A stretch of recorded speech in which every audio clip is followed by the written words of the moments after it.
Hello everyone, good morning. কেমন আছো সবাই? আশা করছি সবাই খুব ভালো আছো। আমিও ভালো আছি। তোমাদের সকলকে অনেক ভালোবাসা ও অনেক শুভেচ্ছা জানিয়ে নতুন আরও একটি ভিডিও শুরু করছি।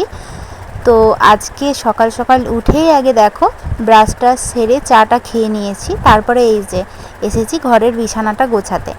আজকে বিছানাটাতে দেখতেই পাচ্ছ যে একটা বালিশ রাখা আছে। আর আজকে যেহেতু এই ঘরে আমি আর আমার ঠাম্মা শুইনি, এই ঘরে আমার পিসেমশাই এসেছে, পিসেমশাই শুয়েছিল, তাই আমি আর আমার ঠাম্মা পাশের ঘরে শুয়েছিলাম। তো পাশের ঘরের বিছানাটা আমি আগেই গুছিয়ে নিয়েছি। তারপরে এই যে পিসেমশাই যে ঘরে শুয়েছিল এই ঘরের বিছানাটা গোছাতে এসেছি। আর আজকে সকাল থেকে উঠেই অনেকটা কাজের চাপে আছি, যেহেতু আজকে আমার পিসেমশাই এসেছি, রান্নাবান্না করতে হবে, সব গোছগাছ করতে হচ্ছে। তো তার জন্য তো এদিকে দেখো বিছানাটাও আমি প্রায় গুছিয়ে নিলাম আর জানালাটাও খুলে দিলাম। আর আজকে না এইদিকে জানালাটা খুলবো না, তাই ঘরের বাইরেটা একটু পরিষ্কার করা হবে, তার জন্য আর কি আর এই খুললাম না, এই বাইরের দিকে জানালাটাই খুললাম। আর এই যে দেখো পাশের ঘরের বিছানাটা তো বললামই আগেই গুছিয়ে রেখেছি, এই ঘরটাতেই আর কি আমি আর ঠাম্মা শুয়েছিলাম। আজকে দেখো এই নতুন ঘরের আর কি মাপ নেওয়া হচ্ছে, যে ওপরে আর কি কি দেয়া হবে। এখনও আমরা ঠিকঠাক ডিসাইডই করতে পারিনি যে কি দেয়া হবে, টিন দেয়া হবে না অ্যাসবেস্টার দেয়া হবে, আমি সেটা এখনও নিজেরাই ঠিক করে উঠতে পারিনি। এটা নিয়ে এখন কথাবার্তা চলছে। তো চলো এদিকে দেখো মাপজোক আর কি দেয়া হোক, মাপ নিচ্ছে এদিকে পিসেমশাই আর একটা দাদু এসেছে। চলো তোমাদেরকে দেখাই। এই যে এই দাদুটা আর কি এসেছে, আমি তো আর ওপরে উঠে ধরতে পারছি না, তার জন্য আর কি দাদু উঠেছে আর এই যে পিসেমশাই মাপ নিচ্ছে।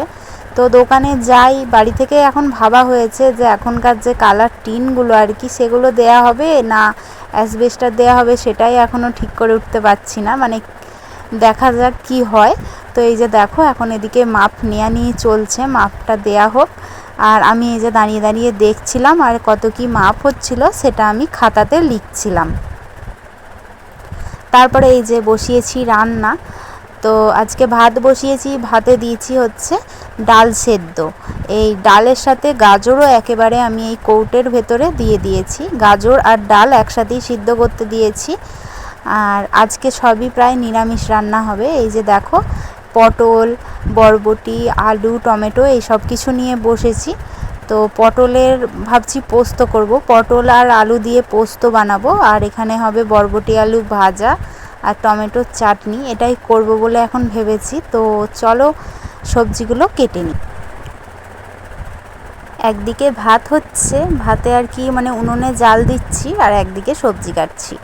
তো এই করে আর কি তাড়াতাড়ি আর কি সব কিছু হয়েও যায়, একদিকে ভাত বসিয়ে দিয়ে একদিকে কাটা ধোয়া করলে না অনেকটা তাড়াতাড়ি রান্নাটা এগিয়ে যায়। তাই জন্য আমি সবার ফার্স্টে আগে ভাতটাই বসিয়ে দিই, তারপরে ভাতটা হতে হতে আমি আর কি যা সবজি থাকে সেই সবজিগুলো কেটে নিই।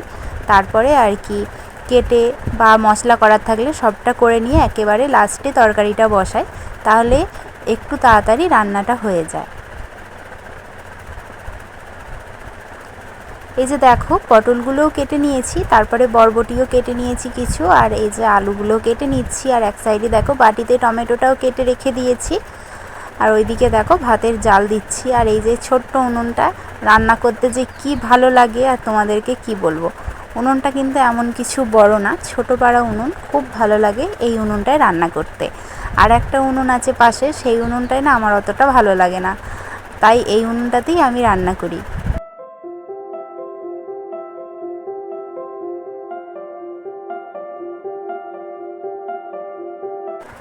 এইদিকে সব সবজিগুলো কাটা বাছা করতে করতে আমার ওদিকে ভাতটাও হয়ে গেছে। তারপরে এই যে বসিয়েছি হচ্ছে পটল আলু পোস্ত করব বললাম, সেই পোস্তটা কড়াইয়ের মধ্যে তেল দিয়েছি, অল্প একটু পাঁচফোড়ন দিয়েছি, তারপরে এই যে আলুগুলোকে ফার্স্টে দিয়ে দিচ্ছি। কিছুটা ভালো করে ভেজে নেব, একটু হালকাভাবে ভেজে নেব, যাতে একটু হালকা সেদ্ধ সেদ্ধ হয়ে যায়। তো তারপরেই দেব হচ্ছে কেটে রাখা পটল। তাই পটলটা যেহেতু নরম হয়, একটু তাড়াতাড়ি সেদ্ধ হয়ে যায়, ওই জন্য আলুটা একটু ভালো করে ভেজে নিয়ে পটলটা দিলে কি হয় যে পোস্তের মধ্যে পটলটা খুঁজে পাওয়া যায়। আর পটল আর আলু একসাথে যদি দিয়ে দেওয়া হয় তাহলে আর পটল খুঁজে পাওয়া যায় না, পটলটা গলে যায়। তার জন্য এই যে দেখো পটলটা দিয়েও কিছুক্ষণ ভেজে নিয়েছি। তারপরে এই যে অল্প একটু লবণ দিয়ে দিলাম, দিয়ে আবারও একটু ভালো করে ভেজে নেব।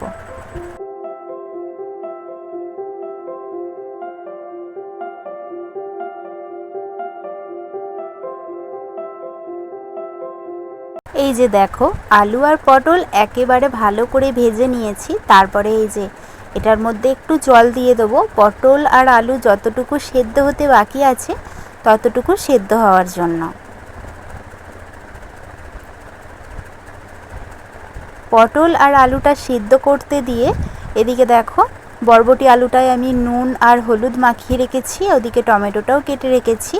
আর এদিকে মশলা করার জন্য নিয়েছি টমেটো, পোস্ত ও শুকনো লঙ্কা। ওই যে ওদিকে বললাম ভাতটাও আর কি ফ্যান ঝরাতে দিয়েছি, পোস্তটাও আমি বেটে নিয়েছি। তারপরে এই যে দেখো দেখছি আলুটা সিদ্ধ হয়েছে কি না। আলুটা বেশ ভালো সিদ্ধ হয়ে গেছে। তারপরে আর কি পোস্ত বাটাটা আমি দিয়ে দেব। আর পোস্তর মধ্যে টমেটো মানে বাটা দিলে সত্যিই একটা আলাদাই ভালো লাগে, মানে সুন্দর লাগে খেতে। যারা যারা টমেটো বাটা দাও তারা অবশ্যই জানবে যে টমেটো দিলে কেমন লাগে। তো তাই জন্য আজকে দেখো আমি টমেটো দিয়ে আর কি এই পোস্তটা করেছি।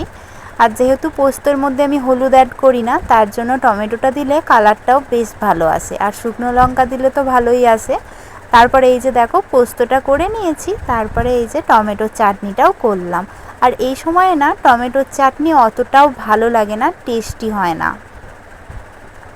টমেটোর চাটনিটা করে নিয়েছি। তারপরে এই যে দেখো এদিকে বরবটি আর আলুটাও প্রায় ভাজা ভাজা হয়ে গেছে। তোমাদের সাথে আর ক্যামেরাটা অন করা হয়নি, দেখানো হয়নি, তো একেবারে দেখো ভাজা হয়েই এসেছে। এখনই তোমাদের সাথে একটুখানি দেখালাম। তো বন্ধুরা আমার রান্নাবান্না তো কমপ্লিট হয়েই গেছে, শুধু ডালটা ফোড়নে দেব, তারপরেই কমপ্লিট। তো চলো ভিডিওটা আর বেশি বড় করছি না। যদি আমার ভিডিও তোমাদের ভালো লেগে থাকে অবশ্যই কিন্তু আমার ভিডিওটিতে একটা লাইক করো আর চ্যানেলটি সাবস্ক্রাইব করে পাশে থেকো। সবাই ভালো থেকো, সুস্থ থেকো, টাটা।